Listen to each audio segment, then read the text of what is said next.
Hello दोस्तों, स्वागत है आपका हमारे चैनल वेल्थ क्रिएटर में। दोस्तों आज हम बात करने वाले हैं HDFC AMC लिमिटेड के बारे में। दोस्तों जैसे कि आप लोग जानती हैं कि स्टॉक काफ़ी दिन से कंसोलिडेट कर रहा है, लगातार गिरावट में है। गिरावट तो नहीं बोलूँगा करेक्शन में है, ठीक है। पर बहुत सारे लोग यहाँ पे परेशान हैं कि सर क्या करें और क्या ना करें, एग्जिट हो जाएं या फिर रखे रखें। तो दोस्तों इसके ऊपर हम बात करने वाले हैं। कि उससे पहले कहना चाहूँगा, अभी तक आपने चैनल सब्सक्राइब नहीं किया तो सब्सक्राइब कर लेना, ताकि आने वाली वीडियो आपको मिलती है। तो चलिए दोस्तों, बिना देर करे शुरू करते हैं। अगर दोस्तों मैं यहाँ पे बात करूँ करंट प्राइस की, तो यहाँ पे आप सकते हैं 2879 का करंट प्राइस चल रहा है और आज भी ये 22 पॉइंट्स अप्रॉक्सीमेटली यहाँ पे गिरता हुआ नज़र आया दोस्तों। इसी के साथ दोस्तों अगर मैं बात करूँ यहाँ पे रिटर्न्स की, तो यहाँ पे देख सकते हैं कि 1 वीक के अंदर यहाँ पे 0.30 ऑलमोस्ट फ्लैट है। और एक महीने की बात करूँ दोस्तों 8.12% है, 9% अप्रॉक्सीमेटली फ्लैट है। और 3 महीने में 7% फ्लैट है। 6 महीने की बात करूँ दोस्तों यहाँ पे 25% के बेहतरीन रिटर्न 6 महीने के अंदर। एक साल के अंदर 32% के बेहतरीन रिटर्न। और बात करूँ दोस्तों 2 साल की, तो 2 साल के अंदर 85% के ज़बरदस्त रिटर्न यहाँ पर ये स्टॉक प्रोवाइड कर रहा है। इसी के साथ दोस्तों अगर मैं बात करूँ यहाँ पर इसके फाइनेंशियल ट्रेंड की, तो देख सकते हैं 2017 से जो इसका रिवेन्यू जनरेट हुआ था 1.59 थाउजेंड करोड़ का, वो अब जाके 2.14 करोड़ का हो गया। यानी कि जो इसका रिवेन्यू है वो लगातार ऊपर की तरफ यहाँ पे भागता हुआ नज़र आ रहा है। उसके साथ दोस्तों प्रॉफिट की बात करूँ, तो प्रॉफिट तो दुगनी तेज़ी से भाग रहा है। यहाँ पे 0.55 थाउजेंड करोड़ का प्रॉफिट हुआ था, जो कि इस बार 2020 में 1.26 थाउजेंड करोड़ का हुआ। यानी कि ज़बरदस्त इसके अंदर यहाँ पर ग्रोथ दिखाई दे रही है प्रॉफिट के अंदर और रिवेन्यू के अंदर दोस्तों। तो दोस्तों सोचने वाली ये बात है कि जिस हिसाब से इसकी यहाँ पर ग्रोथ दिख रही है, रिवेन्यू दिख रहा है, लगातार बढ़ता हुआ दिख रहा है, प्रॉफिट लगातार बढ़ता हुआ दिख रहा है, तो क्या ग्रोथ आगे भी जारी रहेगी? तो बिल्कुल दोस्तों, ये ग्रोथ आगे भी जारी रहेगी। ये म्यूचुअल फंड कंपनियां, म्यूचुअल फंड्स की ग्रोथ बहुत ही ज़बरदस्त होने वाली है आने वाले टाइम पे दोस्तों। अगर दोस्तों मैं इसकी बात करूँ CAGR की, जो इसने पास्ट में दिया और जो आने वाले फ्यूचर में देगी, जैसे कि आपको पता है कि फ्यूचर प्रिडिक्शन भी कई लोग करते हैं फ्यूचर प्रिडिक्शन में, लेकिन मैं आपको बता दूं कि 70% ही सच माना जाता है। बाकी 30% यहाँ पर कोई भी, चाहे कितना ही बड़ा एनालिस्ट हो, 30% यहाँ पर कुछ नहीं बोलता। 70% यहाँ पर डन रहता है कि भाई 70% तो पक्का है कि 70% एनालिस्ट सही कहते हैं दोस्तों। चलिए देखते हैं। तो दोस्तों यहाँ पर आप देख सकते हैं कि CRISIL said asset under management AUM in equities saw CAGR growth rate is close to 13.5%। यानी कि एसेट मैनेजमेंट कंपनी यानी कि म्यूचुअल फंड्स की जो CAGR ग्रोथ रही है 2010 से लेकर 2020 तक, वो अप्रॉक्सीमेटली 13.5% की रही है दोस्तों। 13.5% यहाँ पे एक अच्छा खासा CAGR ग्रोथ है दोस्तों। ये जो 13.5% है HDFC AMC का नहीं है, ये म्यूचुअल फंड्स की ग्रोथ है, यानी कि एवरेज ग्रोथ है सब म्यूचुअल फंड्स की मिलाकर। तो यानी कि यहाँ पर अगर मैं किसी सिंपल कंपनी की बात करूँ, मतलब नॉर्मल कंपनी की बात करूँ, मान लो HDFC AMC ले लेते हैं, फिर NAM ले लेते हैं, तो उनकी एक डिफरेंट भी हो सकती है। मान लो HDFC AMC की यहाँ पर 20% का CAGR दे देती है, NAM है वो 15% का CAGR देती है, लेकिन जो 13.5 है दोस्तों, ये इनका एवरेज है सब कंपनीज का। उसके साथ दोस्तों मैं यहाँ पे आपको बता दूं कि additionally from the period between March 2020 to 2005, यानी कि जो अगर हम फ्यूचर की बात करें मार्च 2020 से लेकर मार्च 2025 तक, यानी आने वाले 5 साल में क्या ग्रोथ है, तो वो यहाँ पर प्रोजेक्टेड की गई है कि यहाँ पे 15% का CAGR प्रोवाइड कर सकते हैं दोस्तों। 13.5 से 15% हो जाएगा। तो क्या 15% गलत है? नहीं दोस्तों, ऐसा कुछ नहीं है। 15% CAGR बहुत ही ज़बरदस्त है, और बल्कि 15% मैं आपको बता दूं कि एवरेज है, बल्कि आपको CAGR जो है वो इससे ज़्यादा ही मिलेगा, ऐसा नहीं है कम मिलेगा। और उसके पीछे दोस्तों रीज़न क्या है? रीज़न बताएंगे इसके नंबर कंपनी के। तो चलिए दोस्तों इसके नंबर भी देख लेते हैं। तो दोस्तों अगर मैं बात करूँ यहाँ पे HDFC AMC की मार्केट कैप की, तो यहाँ पे देखते हैं इसकी जो मार्केट कैप है वो 61,807 करोड़ की है, यानी कि लार्ज कैप कंपनी है, बहुत ज़बरदस्त। ठीक है, करंट प्राइस की बात करूँ तो करंट प्राइस दोस्तों यहाँ पे अपडेट नहीं हुआ है। करंट प्राइस मैं आपको अभी दिखा दूंगा, 2872 के अप्रॉक्सीमेटली करंट प्राइस चल रहा है दोस्तों। अगर मैं इसकी बात करूं हाई की और लो की, देखते हैं हाई इसने बनाया था 3359 का, लो बनाया था 2070 का। स्टॉक की पी की बात करूं तो 49.1 चल रही है, और बुक वैल्यू की बात करूं तो 192, dividend 0.96, ROC 46.8%, ROE 35.6%, face value 5 rupees. तो दोस्तों यहाँ पे आप देख सकते हैं जिसकी ROC और ROE है वो 46.8% है इसकी ROC, जबकि मैं रिकमेंड करता हूँ कि 30% के आसपास आपको अगर कोई ROC मिल जाती है इस कंपनी की, तो वो बेहतरीन मानी जाती है, वो अच्छी कंपनी मानी जाती है। उसका रिकवरी ग्रोथ, अगर पेंडेमिक भी आता है, वो कंपनी टूटती है, बहुत बड़ी टूटती है, तो उसका जो रिकवरी होती है वो बहुत ही ज़बरदस्त होती है, बहुत तेज़ी में होती है। ठीक है, तो इसकी ROC 46.8% यानी कि 30% से काफ़ी ज़्यादा है दोस्तों, यानी कि एक्सीलेंट कैटेगरी के अंदर यहाँ पे कंपनी मानी जाएगी, यानी कि ज़बरदस्त कंपनी है। इसी के साथ दोस्तों अगर मैं बात करूँ यहाँ पे इसके क्वार्टर रिजल्ट की, तो यहाँ पे देखते हैं जो इसका क्वार्टर 3 का रिजल्ट आया है। ठीक है, क्वार्टर 3 के रिजल्ट में इसने जो सेल्स की हैं 482 करोड़ की हैं, जो कि इससे पहले क्वार्टर में 456 करोड़ की थी और उससे पहले क्वार्टर में 411 करोड़ की। पिछले साल की बात करूँ तो 525। तो हालांकि जो इसकी सेल्स हुई हैं क्वार्टर थ्री में, वो इसके जो पिछले साल है उससे तो यहाँ पे कंपेयर करूँ तो इतनी ज़्यादा ग्रोथ नहीं दिखी है। आप देख सकते हैं पिछले साल जो हुई थी 525 करोड़ की यहाँ पे सेल्स हुई थी, इस साल जो हुई है 482 करोड़ की हुई है। यानी कि पिछले क्वार्टर से तो काफ़ी अच्छी है, लेकिन ईयर ऑन ईयर बेसिस पे यहाँ पर ज़्यादा अच्छी नहीं दिख रही है। उसके साथ दोस्तों यहाँ पर ऑपरेटिंग प्रॉफिट की बात करूँ तो ऑपरेटिंग प्रॉफिट भी 386 करोड़ का हुआ है, जो कि पिछले क्वार्टर में 366 करोड़ का था। यानी कि यहाँ पर अच्छी खासी ग्रोथ दिखी क्वार्टर ऑन क्वार्टर बेसिस पे। लेकिन पिछले साल से कंपेयर करूँ तो पिछले साल में 414 का यहाँ पर इसकी ऑपरेटिंग प्रॉफिट था और इस बार 386 का। यानी कि ईयर ऑन ईयर तो यहाँ पर इतना नहीं पहुंचा, लेकिन क्वार्टर ऑन क्वार्टर बेसिस 316 से 366 और 366 से 386, यानी कि अच्छी खासी यहाँ पर रिकवरी ले रहा है स्टॉक। उसके साथ दोस्तों प्रॉफिट बिफोर टैक्स की बात करूँ तो प्रॉफिट बिफोर टैक्स भी ऐसे ही रहा, 483 करोड़ का हुआ, इससे पहले 463 करोड़ का हुआ था और पिछले साल 466 करोड़ का हुआ था। और नेट प्रॉफिट की बात करूँ दोस्तों, नेट प्रॉफिट 369 करोड़ का हुआ, इससे पहले क्वार्टर में 338 करोड़ का हुआ था, पिछले साल 353 करोड़ का हुआ था। तो दोस्तों यहाँ पे आप देखते हैं तो इसका इस बार का नेट प्रॉफिट हुआ है यानी कि 369 करोड़ का, वो इसका ऑलमोस्ट ऑल टाइम हाई है यहाँ पर।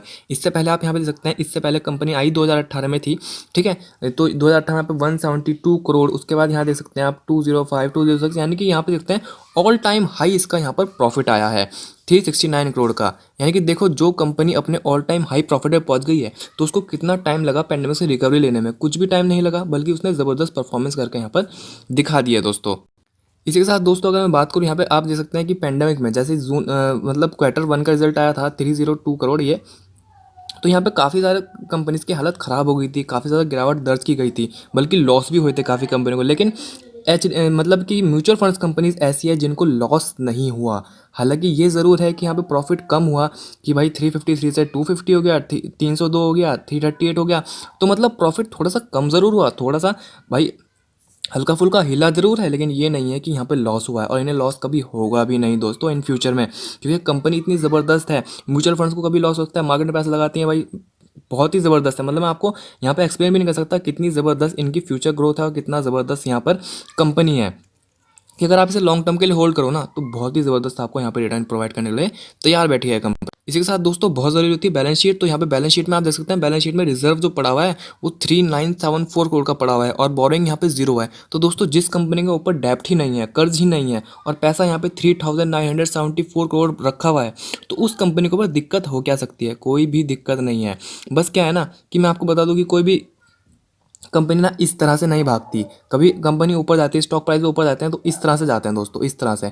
और हमारा क्या सीन है, हम ना यहाँ पर नीचे यहाँ घबरा जाते हैं कि यार क्या करें क्या ना करें। इस वक्त यही हालत है, कंपनी थोड़ी नीचे है तो यहाँ पर लोग घबरा रहे हैं, बल्कि रीज़न तो कुछ भी नहीं है उसके पीछे, करेक्शन है और कुछ भी नहीं है यहाँ पर। और इसी के साथ दोस्तों होल्डिंग की बात करूँ तो यहाँ पर मैं आपको पहले बता दूँ, प्लेजिंग बिल्कुल भी नहीं हो रखी है स्टॉक की, ठीक है। वरना मैं कई बार आपको बताता हूँ कि भाई इस स्टॉक की प्लेजिंग है, तो यहाँ 0% प्लेजिंग है, कोई प्लेजिंग नहीं है। और प्रमोटर की होल्डिंग 73.92% है, जबकि 75% तो मैक्सिमम से भी बोलता है कि 75% मैक्सिमम है, इससे ज़्यादा आप रख ही नहीं सकते। तो यहाँ पर तो 73 यानी कि मैक्सिमम के अप्रॉक्सीमेटली यहाँ पर जो प्रमोटर हैं वो यहाँ पे होल्डिंग लेके बैठे हुए हैं। तो देखो जिस कंपनी के प्रमोटर्स ने मैक्सिमम होल्डिंग ले रखी है, कोई प्लेजिंग नहीं है, यानी कि उनको अपनी कंपनी में बहुत ज़बरदस्त विश्वास है। और जिस प्रमोटर को अपनी कंपनी में बहुत ज़बरदस्त विश्वास है और जिस प्रमोटर की होल्डिंग 75% के लगभग है, उस कंपनी के अंदर कोई भी दिक्कत वाली बात ही नहीं है। देखो ना तो रिजर्व में कोई दिक्कत, ना डेट में कोई दिक्कत, यहाँ पे कर्जा भी नहीं है। सेल्स की बात करूँ ज़बरदस्त हो रही है, ठीक है। प्रॉफिट की बात करूँ ज़बरदस्त हो रहा है, ऑल टाइम हाई हो रहा है। तो ऐसी कंपनियाँ खराब है? बिल्कुल भी नहीं दोस्तों, ऐसी कंपनी खराब हो ही नहीं सकती, ठीक है। प्रमोटर की होल्डिंग 73.92, एफआई की होल्डिंग 9.11, डीआई की होल्डिंग 5.63, पब्लिक की होल्डिंग 11.34, यानी कि यहाँ पे 90% लगभग सेफ हाथों में कंपनी है, ठीक है। 90% तो यहाँ पे प्रमोटर ने, एफआई और डीआई ने रख रखा है और बाकी 11% पब्लिक के पास है। यानी कि अगर मैं इसकी शेयर होल्डिंग पैटर्न भी देख रहा हूँ ना, तो यहाँ पे मेरे को ज़रा सी भी कोई भी कमी नज़र नहीं आ रही है दोस्तों। तो दोस्तों यहाँ से आज मैंने अप्रॉक्सीमेटली 5 महीने पहले भी यहाँ पे वीडियो डाली थी और उस वक्त मैंने बोला था कि दोस्तों ख़रीद लो, बहुत ज़बरदस्त कंपनी है, स्टॉक प्राइस बहुत ज़बरदस्त सही जगह पे आ रखा है, ठीक है। उस वक्त यहाँ पे मैं आपको दिखा देता हूँ। तो दोस्तों यहाँ पे आप देख सकते हैं कि जब मैंने वीडियो बनाई थी उस वक्त यहाँ पे प्राइस चल रहा था 2340, ठीक है, 2340। और जबकि मैंने बोला था यहाँ पे कि 2270 तक यहाँ पे जा सकता है। 270 अप्रोक्स लगा लो, 2270 का इसका दोस्तों सपोर्ट निकल के आ रहा है पहला।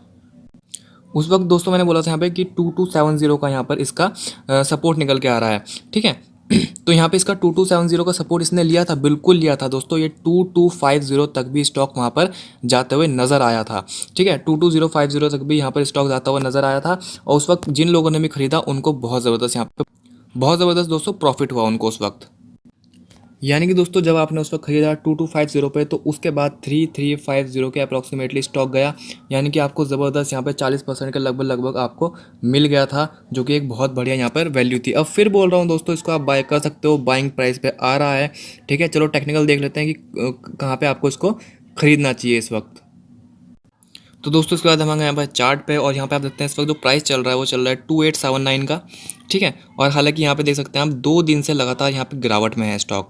बात करूँ दोस्तों इसके 200 मूविंग एवरेज के, मैंने उस वक्त भी आपको बताया था, तो 200 मूविंग एवरेज निकल के आता है 2634 का दोस्तों। हमेशा रिकमेंडेशन रहती है कि अगर कोई भी स्टॉक खरीदना है, कंपनी अच्छी है, तो उसको 200 मूविंग एवरेज से बिल्कुल खरीद लेना चाहिए, वो आपको अच्छे रिटर्न प्रोवाइड करेगी। उसके साथ दोस्तों RSI की बात करूँ तो 44 की यहाँ पे RSI है। तो दोस्तों यहाँ से जो उसका गैप है 200 मूविंग एवरेज का और इसका फिलहाल के प्राइस का, तो अप्रॉक्सीमेटली यहाँ पे देखता हूँ कि 200 पॉइंट के आसपास यहाँ पे इसका गैप दिखाई दे रहा है। 200-250 अप्रॉक्सीमेटली पॉइंट्स का गैप यहाँ पे दिखाई दे रहा है। तो आपने क्या करना है, क्या इसको स्टॉक को भी छोड़ देना है, वेट करना है 200 मूविंग का? नहीं, ऐसा नहीं है दोस्तों। आपने यहाँ पे बाइंग स्टार्ट करनी है। बस फ़र्क ये है कि आपने लंप सम अमाउंट यहाँ पर नहीं लगानी दोस्तों। हमेशा मैं आपको बोलता हूँ कि लंप सम अमाउंट कभी इन्वेस्ट मत किया करो, ठीक है। कोई भी स्टॉक खरीदना चाहते हो तो थोड़ा उसमें इन्वेस्ट करते रहा करो हर गिरावट में। फिलहाल दोस्तों सपोर्ट की बात करूँ तो यहाँ पे जैसे गिरावट देखने को मिली है, तो यहाँ पर सपोर्ट की बात करूँ तो सपोर्ट निकल के आता है यहाँ पर अप्रॉक्सीमेटली, ये देख सकते हैं इसका सबसे पहला सपोर्ट यही है 27 यानी कि 2800 रुपये अप्रॉक्सीमेटली आप यहाँ पे मान सकते हैं। 2800 रुपये की अप्रॉक्सीमेटली यानी कि 70-80 रुपये यहाँ पे गिरावट दर्ज की जा सकती है, ठीक है। सबसे पहले इसका सपोर्ट 2800 का है दोस्तों, ठीक है। यानी कि अगर आपने इसे अभी बाय करना है 2870 पे, कोई प्रॉब्लम नहीं है, आप थोड़ी सी क्वांटिटी बाय कर सकते हो, 3-4 स्टॉक या जितने भी बाय करने हैं। उसके बाद 2800 पे बाइंग कर सकते हो, ठीक है। उसके बाद दोस्तों जो आपने इसकी बाइंग करनी है वो रियल बाइंग करनी है आपने यहाँ पे 200 मूविंग एवरेज पे। अगर यहाँ तक स्टॉक आते आते मान लो आपने 20 क्वांटिटी बाय कर ली, 5 यहाँ करी, 5 यहाँ कर ली, उसके बाद 10 यहाँ नीचे कर ली, तो जैसे 200 एवरेज पे आएगा यहाँ पर 2634 के अप्रॉक्सीमेटली, तो आप यहाँ पे अपनी क्वांटिटी डबल भी कर सकते हो। फिलहाल दोस्तों आप यहाँ देख सकते हो जो इसका सपोर्ट है, ठीक है, जो ये बंद हुआ है, आज क्लोज हुआ है, वो इसका सपोर्ट निकल के आ रहा है। यहाँ पे देखिए यहाँ पे सपोर्ट ले रहा है, इससे पहले इसने यहाँ पर भी सपोर्ट लिया था, इससे पहले दोस्तों यहाँ देखते हैं यहाँ पे सपोर्ट लिया था, इससे पहले यहाँ पर, उससे पहले यहाँ पर, यानी कि 1 2 3 4, यानी कि 4 टाइम ये सपोर्ट ले चुका है इस प्राइस पे, ठीक है, जिस प्राइस पे ये फिलहाल चल रहा है दोस्तों। यानी कि क्या स्टॉक खराब है? नहीं, बिल्कुल। आपने अभी अगर बाइंग करनी है तो आप इसे कल मार्केट ओपन होते ही बाय कर सकते हो, ठीक है। क्योंकि अगर ये जो इसका सपोर्ट है, अगर ये इस सपोर्ट से यहाँ पे सपोर्ट लेके ऊपर की तरफ जाता है, तो यहाँ पे बिल्कुल प्राइस ये आएगा 3200 रुपये का, सीधा 3200 रुपये का यहाँ पे प्राइस मिलेगा, जो कि अच्छी खासी परसेंट निकल के आती है दोस्तों, अच्छा खासा प्रॉफिट होगा, ठीक है। आप ये देख सकते हैं, ये जो इसकी लाइन है ये वाली जिस पर ये अभी रुका है, कितनी बार इसने यहाँ पर सपोर्ट लिया आप खुद देख सकते हैं, 1 2 3 4 दोस्तों, 4 टाइम सपोर्ट लिया है, और ये बहुत ज़बरदस्त सपोर्ट है। आप यहाँ पे बाइंग कर सकते हो, 3 4 5 सारी नहीं करनी, 3 4 5 6 10 जितनी भी करनी है, ठीक है, कम से कम आप यहाँ पे बाइंग कर सकते हो। उसके बाद अगर आप लॉन्ग टर्म के लिए सोच रहे हो, देखो शॉर्ट टर्म में तो यहाँ पे आपको दे देगा प्रॉफिट बहुत ज़बरदस्त, कोई दिक्कत वाली बात नहीं है। अगर यहाँ पे आप 5 या 10 क्वांटिटी बाय भी कर लेते हो, कोई प्रॉब्लम नहीं है। उसके बाद आपने इसे अगर आपने बेचना नहीं है, कुछ कंपनी ऐसी होती है कि भाई मन करता है कि बेचना ही नहीं है, जैसे मेरे पास ना TCS है दोस्तों, मैं कभी भी TCS को बेचता ही नहीं हूँ, चाहे वो बाय बैक लाए चाहे कुछ भी लाए, मैं TCS को बेचता ही नहीं हूँ, सिर्फ अपने पास रख के रखता हूँ, ठीक है। तो उसी तरह अगर आपने इसको यहाँ पर 3200 पर नहीं बेचना, ठीक है, या फिर थोड़ा बहुत ऊपर जाएगा, यहाँ ऊपर जाएगा, जितना भी जाएगा, तो यहाँ पे आपने नहीं बेचना, तो आप यहाँ पे इसकी थोड़ी इन्वेस्टमेंट शुरू कर दो, कल से ही शुरू कर दो। 2880 पे खरीदो, ठीक है, उसके बाद 2800 पे खरीदो, 2750 पे खरीदो, 2700 पे खरीदो, 2650 पे खरीदो, 2600 पे खरीदो, मतलब कि बाइंग करते रहो, ठीक है। अगर आपको लगता है म्यूचुअल फंड की जो ग्रोथ है वो बहुत ज़बरदस्त है, मैंने आपको बता दिया, वैसे ग्रोथ तो है, ठीक है। अगर आपको भी लगता है, क्योंकि अपना ड्यू इंटेलिजेंस करना दोस्तों बहुत ज़रूरी होता है, ऐसा नहीं है कि सब कुछ मेरे ऊपर ही डिपेंडेंट कर दो आप यहाँ पर, ठीक है, अपना ड्यू इंटेलिजेंस जरूर कर लेना। पर अगर आप यहाँ पे लॉन्ग टर्म के लिए रखना चाहते हो, बहुत ज़बरदस्त कंपनी है, बहुत ज़बरदस्त ग्रोथ देगी, ठीक है। तो दोस्तों अगर कुछ भी इसके रिगार्डिंग यहाँ पर पूछने के लिए रह गया, आप यहाँ पे ज़रूर पूछ सकते हो, ठीक है। फिलहाल बाइंग मैं तो आपको यही बता रहा हूँ कि यहाँ पे अगर बाइंग करनी है तो बिल्कुल बाइंग कर सकता हूँ, बहुत ज़बरदस्त है। ठीक है, और फिर भी एक बार ये कहना चाहूँगा कि एक बार अपना ड्यू इंटेलिजेंस जरूर यहाँ पर कर लेना, क्योंकि मैं यहाँ पर सिखाता हूँ आपको दोस्तों, और उससे ज़्यादा कुछ भी नहीं, क्योंकि मैंने आपको यहाँ पर दिखाया जैसे कि म्यूचुअल फंड्स की जो ग्रोथ है वो ज़बरदस्त है, इसके जो नंबर्स हैं वो भी बहुत बढ़िया है। ऑल टाइम हाई प्रॉफिट हुआ था इसको Q3 में, और रिसेंटली Q4 के रिजल्ट भी दोस्तों यहाँ पर आने वाले हैं, तो Q4 में भी आप यहाँ पर नज़र रखना कि इसको कैसा प्रॉफिट होता है और कैसी सेल्स होती हैं इसकी। ठीक है, फिलहाल मैंने दोस्तों सपोर्ट ही बता दिया आपको, इसके सपोर्ट ये है। ठीक है, रेजिस्टेंस का पहला यही पड़ेगा 3250 रुपये का रेजिस्टेंस इसका जो है, सबसे पहला रेजिस्टेंस का दोस्तों यही। अगर इसको तोड़ देता है ना तो आपको 3800 के अप्रॉक्सीमेटली ट्रेड होता हुआ नजर आएगा। तो दोस्तों कहीं भी मेरे को यहाँ पर कुछ भी नुकसान दिख ही नहीं रहा, मतलब ऐसा मैं बोल ही नहीं सकता कि इस कंपनी को अगर आप खरीद लेते हो, इस स्टॉक को खरीद लेते हो तो आपको कोई नुकसान होगा, नहीं, बिल्कुल कोई नुकसान नहीं होने वाला। बस आप लॉन्ग टर्म कर रखो और इस पर टिके रहो दोस्तों। फिलहाल के दोस्तों इतना ही, घबराना नहीं, बिल्कुल बाइंग करो यहाँ पर, और बहुत बढ़िया कंपनी है। तो थैंक यू दोस्तों फॉर वॉचिंग।